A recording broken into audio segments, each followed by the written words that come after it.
My top 3 tips if you want to be in law school. So you don't know where to start, you don't know where to begin, you are brand new to this law school process. You're going to be a law student for the first time, and nobody has really prepared you for what you are about to encounter. When I was there and I was in your shoes, trust me, I didn't really know what to expect. All I knew is that I wasn't ready to leave the comfort of home, my friends, and the life that I had before law school. I didn't want to leave it. I enjoyed it too much. So I hope that by giving you these top 3 tips that I wish somebody would have given to me, I hope you're in a better place than how I started off. And it's not to say that my experience was awful, because it wasn't awful, but just like anything else, it's always better when you have somebody that can give you a little bit of advice, or somebody who has been there and done that can share what it is that you should expect, or just some top tips that will make life a little bit easier. Tip number 1 for entering law school as a brand newbie. So you want to make sure that you have the right materials that are going to help you understand case law. I'm the type of learner that does really well when, say, a 30-page story can be condensed down to 1 page or even half of a page. Now, I know that we all want the shortcut, right? We all want the Cliff Notes version, but that truly is the type of learner that I am. I do not do well if I have to sit down and read 30 to 50 pages, because I start losing momentum after the first couple of pages. I start becoming sort of disinterested. And so I guess I like to get to the point quickly when it comes to reading stories.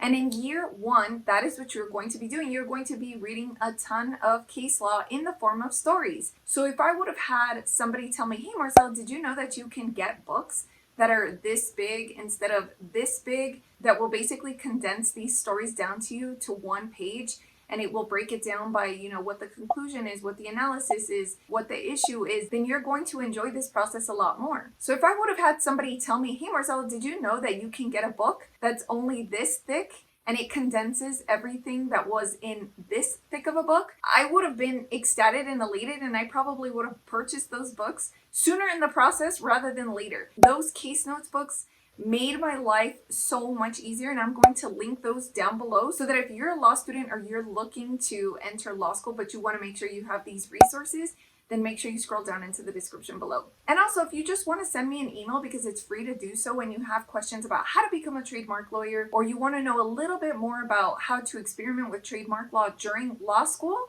then send me an email. It's always free to do so. Scroll down into the description. My second tip is for those that are in their 2nd year of law school, also known as 2L students. So if you are a 2L, then congratulations, you made it past the 1st year, which is known as the toughest year. So at this point, I really wish somebody would have told me you have to take care of your health.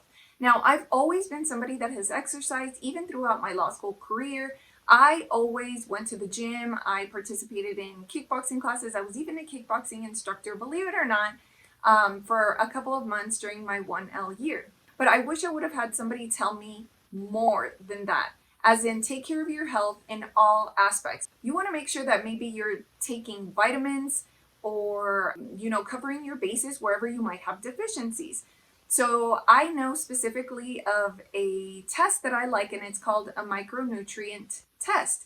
And it basically is just a blood test that tells you, hey, you're deficient in this B vitamin, or iron, or vitamin D, or this mineral. And so that's really, really important, because you want to be at an optimum level during your law school years. You don't want to let yourself become so depleted, which can happen after your 1st year, because it is the most rigorous year and most challenging year. So you want to make sure that you basically, rebuild yourself.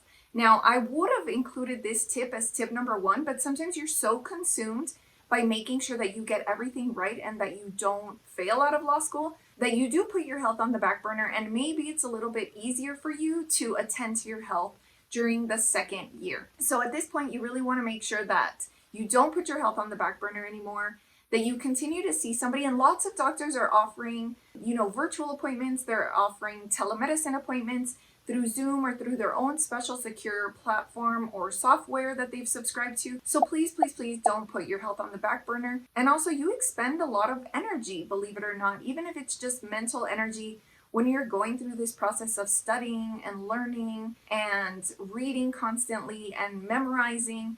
B vitamins are particularly important, but like I said, you should definitely consult your own doctor. Maybe take this micronutrient test panel, which you can actually order on your own, and then under the advice of a doctor, take supplements that would be customized for you. So I'm going to leave the link to the micronutrient panel down below. You also want to make sure that you don't stress yourself out so badly that you're, stressing out your adrenals. Maybe some of you might need adrenal support, cortisol support. But like I said, this is something that you can talk to a doctor about. And I know that maybe that feels like the last thing you want to do right now because you just want to rest or you want to go on vacation. You don't want to think about anything else.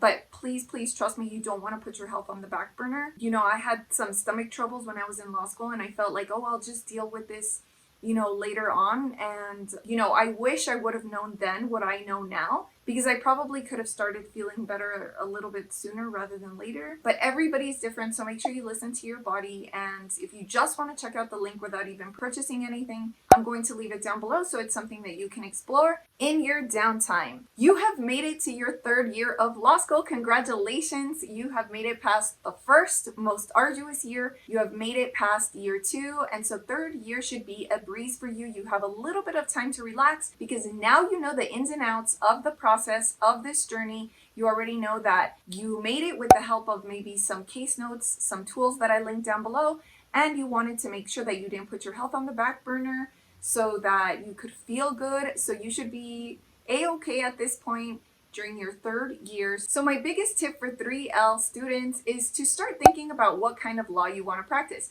Maybe this is the year where you are choosing electives, or maybe you're getting an internship at different places so that you can get your hands on what it is you might really want to do in your career. You might find that you love being a law school librarian and you just love the silence. You don't want to deal with commotion. Maybe you don't want to deal with clients at all. So the law library is a great place for you to intern. Some of you may want to work for a top law firm in a big city. And so you're wondering, how in the world do I get there?